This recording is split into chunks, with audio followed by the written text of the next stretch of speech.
नमस्कार बच्चों, आइए अब हम नेक्स्ट क्वेश्चन थर्ड शुरू करते हैं। अकाउंटिंग इक्वेशन का ही है question number third. Question number पहले किया था, इससे हमने सेकंड, उसमें 4 थे। फर्स्ट क्वेश्चन किया था, उसमें 3 ट्रांजैक्शन थी। आइए अब ये क्वेश्चन नंबर थर्ड करते हैं।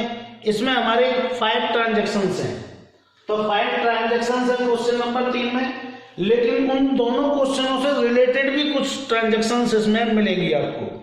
तो देखिए बच्चों, पहली ट्रांजैक्शन है हमारी स्टार्ट बिजनेस विद कैश ₹50,000। 50,000 रुपये से हमने बिजनेस स्टार्ट किया है। तो पहली ट्रांजैक्शन है start business with cash ₹50,000।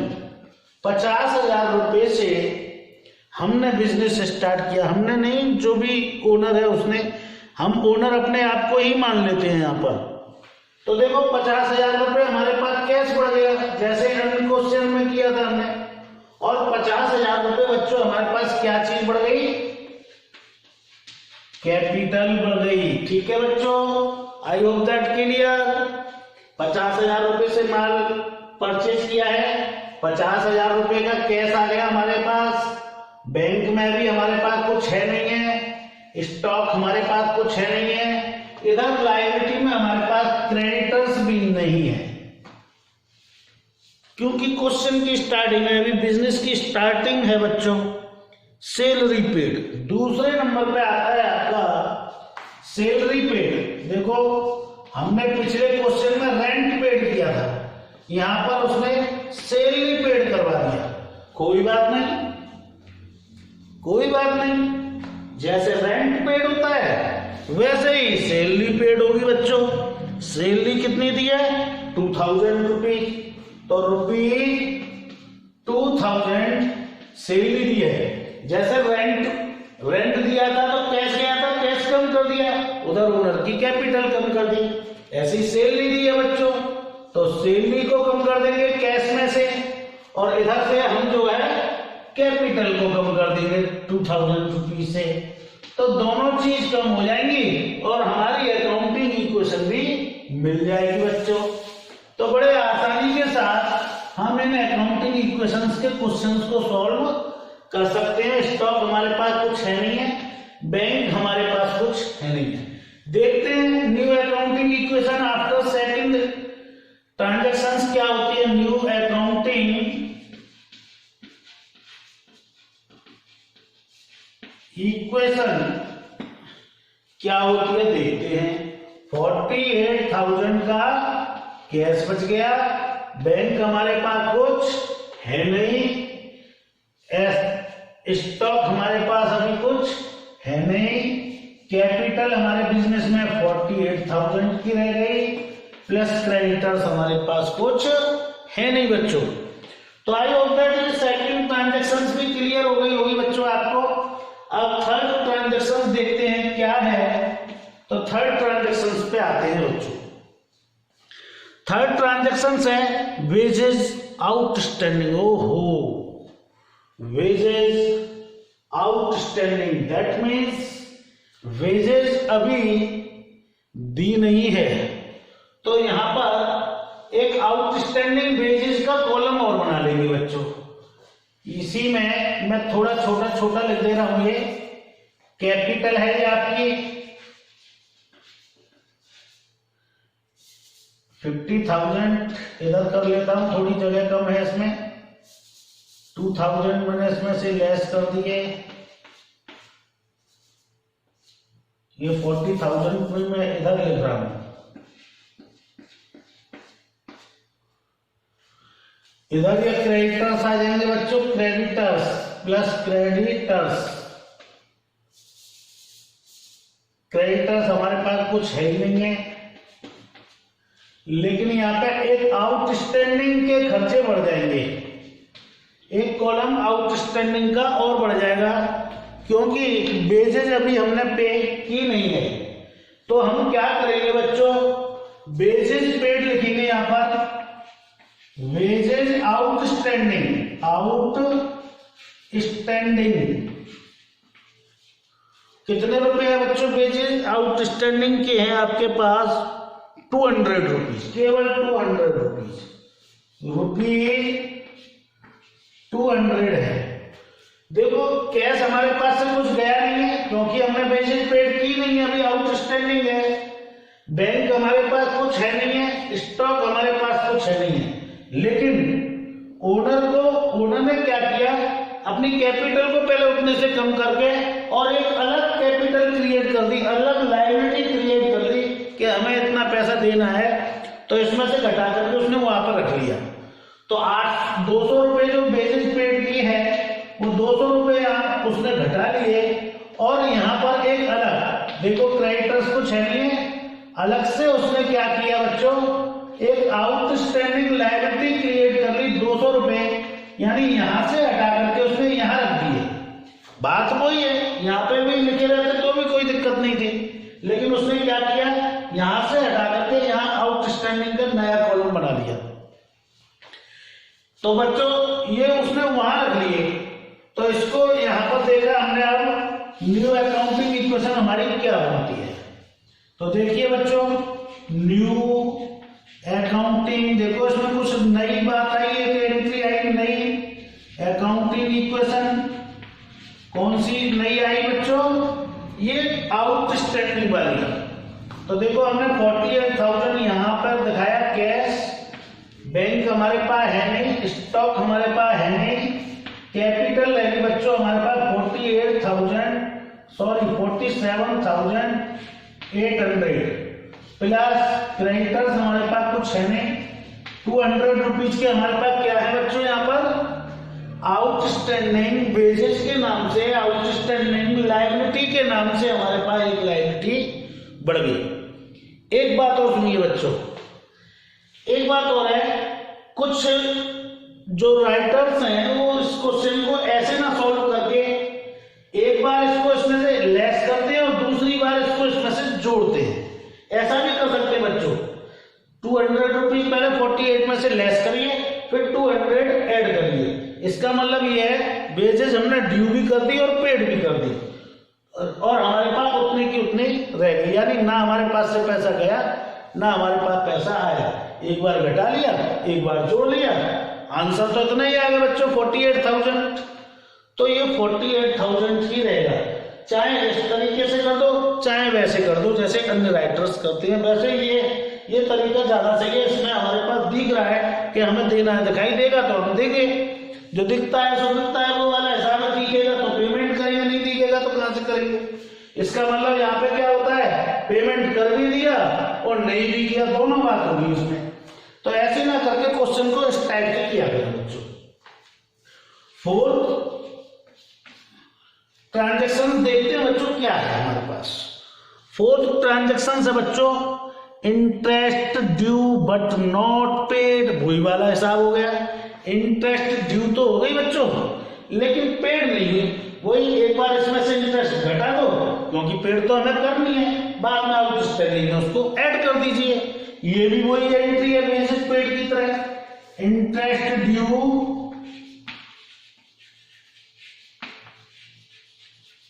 But not paid rupees. देखते हैं बच्चों कितनी है, 100 रुपीज। कितने हैं, 100। इसका देखो यहां पर कोई अफेक्ट नहीं होगा, यहां भी नहीं होगा, यहां भी नहीं होगा, यहां होगा बच्चों।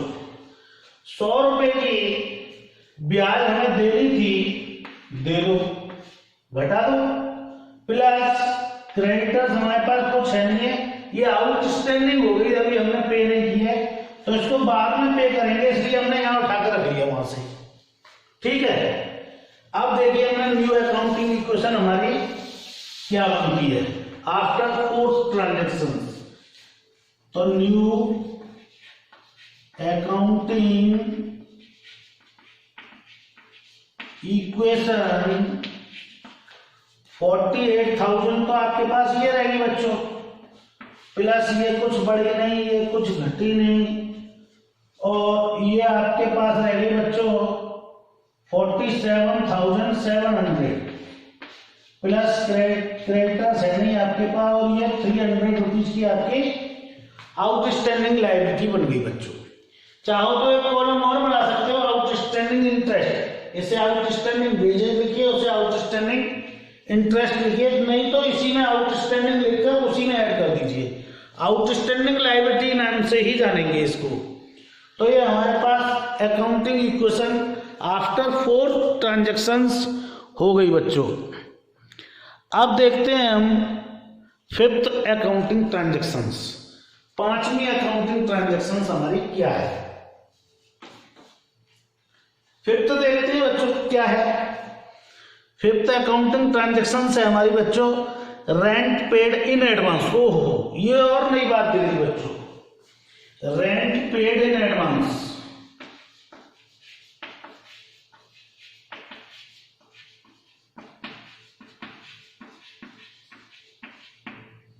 रुपीज कितने रुपए का एडवांस दे दिया बच्चों, 150 रुपीज का, 150 रुपीज।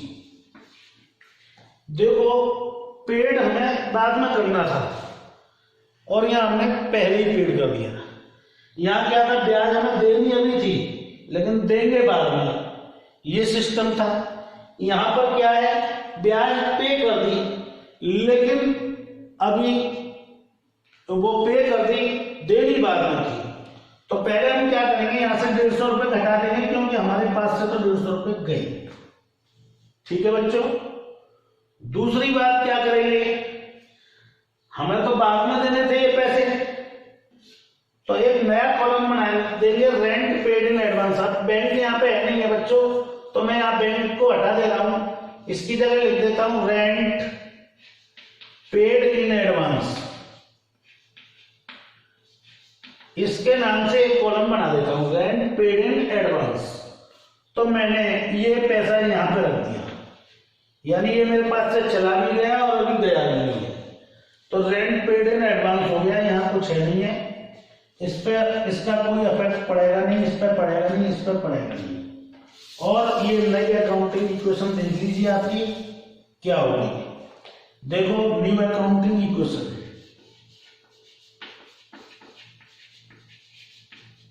और ये आपका क्वेश्चन हो गया बच्चों। इसमें से घटाया 47,850, कैश रह गया हमारे पास, नई एसेट्स क्रिएट हो गई 150 की, प्लस 1000, इसमें कुछ है नहीं है तो इसे आप मिटा भी सकते हो बच्चों, क्योंकि क्वेश्चन में कुछ है ही नहीं है तो आप इसको हटा भी सकते हो, ना भी लिखें तो भी कोई दिक्कत नहीं है बच्चों, लेकिन ये लिखना पड़ेगा हमें। क्रेडिटर्स भी नहीं है हमारे पास, आप क्रेडिटर्स को भी हटा सकते हैं यहां से और इस तरीके से इसको कर सकते हैं। ठीक है बच्चों, तो ये आपके पास अकाउंटिंग इक्वेशन बच गई 47,700 प्लस 300 रुपीज की आउटस्टैंडिंग लायबिलिटी हुई। तो ये क्वेश्चन भी आपका कंप्लीट हो गया बच्चों। मैं समझता हूं ये समझ में आ गया होगा आपकी में। फिर भी अगर आपको कोई प्रॉब्लम हुई हो तो आप मुझसे पूछ सकते हैं। ठीक है बच्चों, तो ये आपका क्वेश्चन नंबर 3 5 ट्रांजैक्शंस के साथ पूरा होता है। इसमें जो भी 2 ट्रांजैक्शंस तो तुम्हारी पहले ही जैसी थी, लेकिन बाकी की नेक्स्ट 3 ट्रांजैक्शंस आपकी न्यू हैं, जो मैंने आपको उस बेस में भी नहीं बताई थी, वो मैंने आपको यहाँ क्लियर करा दी। तो बच्चों आप उसको ध्यान से पढ़िए, इसको ध्यान से इस वीडियो को देखना बच्चों, तो आपकी समझ में पूरी तरह से ये वीडियो आ जाएगी, पूरा क्वेश्चन समझ में आ जाएगा। एक और क्वेश्चन लेते हैं, क्वेश्चन नंबर 4 में अभी नहीं करा रहा हूं, क्वेश्चन नंबर 5 करा रहा हूं सीधे। तो क्वेश्चन नंबर 5 करते हैं, 3 ट्रांजैक्शंस हैं इसमें भी। तो देखते हैं क्वेश्चन नंबर 3। तो बच्चों देखते हैं क्या है क्वेश्चन नंबर 3, इसको मैं रफ कर देता हूं।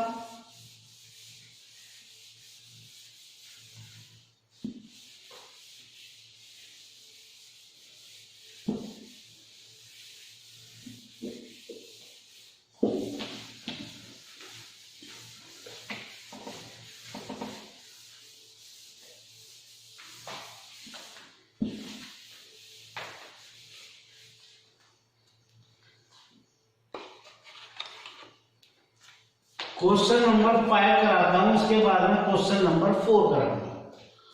क्वेश्चन नंबर 5 देखिए बच्चों, prepare accounting equation from the following. Start business with cash rupees 1,00,000, goods 20,000। दूसरा, sold goods worth rupees 10,000 for cash 12,000। Purchase furniture on credit for rupees 30,000। ठीक है, मैं इस एसेट्स को भी हटा दे रहा हूं अभी, क्योंकि इसमें कुछ अलग एसेट्स आएंगी।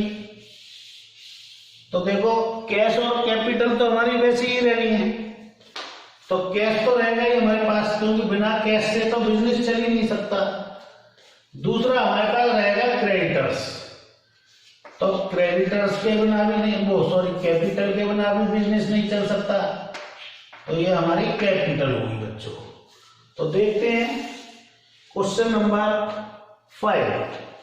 पहला, स्टार्ट बिजनेस विद कैश और गुड्स, दो चीजों से बिजनेस स्टार्ट किया है। स्टार्ट बिजनेस विद, देखो एक तो कैश से स्टार्ट किया है उसने और एक गुड्स से, दो चीजों से बिजनेस स्टार्ट किया है। कैश लगाया है उसने बच्चों कितने रुपए का, 1,00,000 रुपए का, और 20,000 रुपए का गुड्स लगाया। 1,00,000 रुपए तो कैश लगाया है उसने,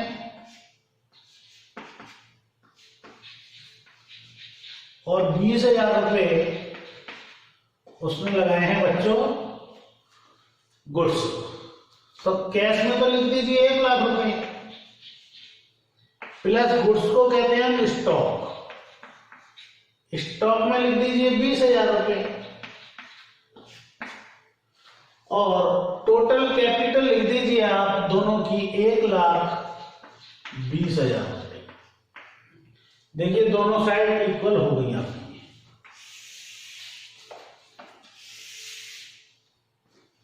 दोनों साइड इक्वल हो गई, तो अकाउंटिंग इक्वेशन बनी आपकी बच्चों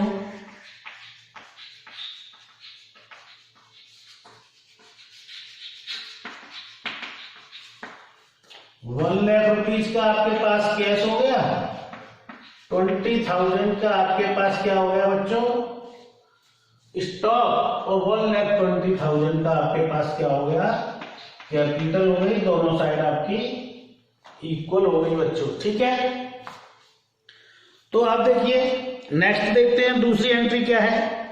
sold goods worth rupees 10,000 for cash 12,000। 10,000 रुपए का माल 12,000 रुपए में बेचा, दैट मीन्स 2,000 रुपए का हमारे पास क्या हो गया बच्चों, प्रॉफिट हो गया।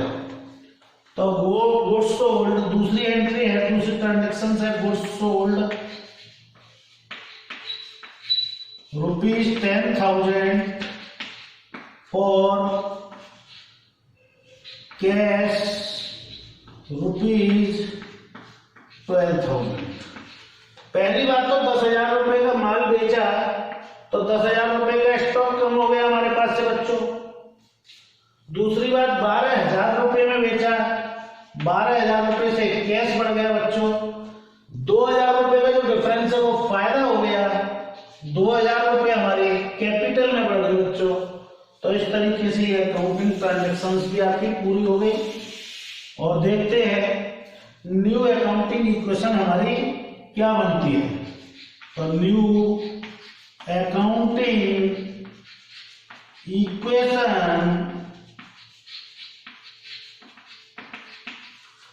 1,12,000 का हमारे पास बच्चों कैश हो गया, 1,12,000 का क्या हो गया, कैश। अब स्टॉक रह गया हमारे पास 10,000 का। तो कुल मिलाकर हमारे पास एसेट्स कितने की हुई, 1,22,000 की।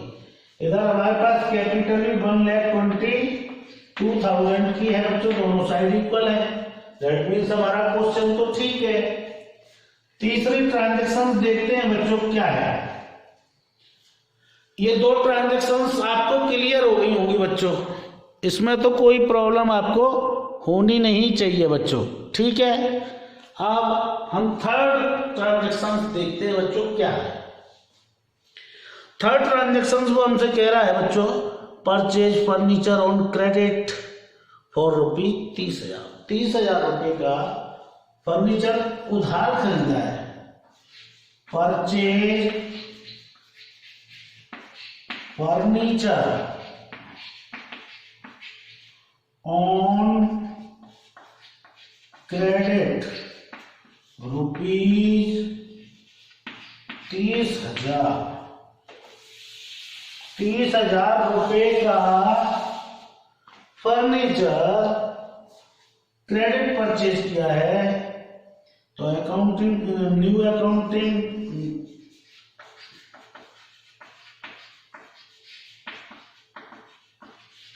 इक्वेशन हमने देखी। देखो 30,000 रुपये का फर्नीचर खरीदा, पैसे तो गए नहीं क्योंकि उधार खरीदा है, स्टॉक में से कुछ जाएगा नहीं, तो इसका मतलब कुछ आएगा ही आएगा। आएगा क्या हमारे पास? फर्नीचर। तो एक नया कॉलम बनाएंगे फर्नीचर के नाम से, ठीक है बच्चों। तो फर्नीचर आया हमारे पास 30,000 रुपये का। तो 30,000 रुपये हमारे पास फर्नीचर पे बढ़ गए बच्चों, क्योंकि फर्नीचर हमारे बिजनेस में आ रहा है। तो जब फर्नीचर हमारे पास बिजनेस में आ रहा है तो फर्नीचर बढ़ रहा है। दूसरी बात, कैपिटल में से तो कुछ कम होगा नहीं क्योंकि हमने उधार माल परचेज किया है। और जब हम उधार माल परचेज करते हैं तो बच्चों क्या करते हैं हम? नया, क्योंकि फ्यूचर में हमें किसी को पेड करना होता है, और जो किसी को होता है वो होता है क्रेडिटर्स। क्या होता है बच्चों? क्रेडिटर्स को पे करेंगे। किसी को क्या होता है? क्रेडिटर्स होते हैं हमारे।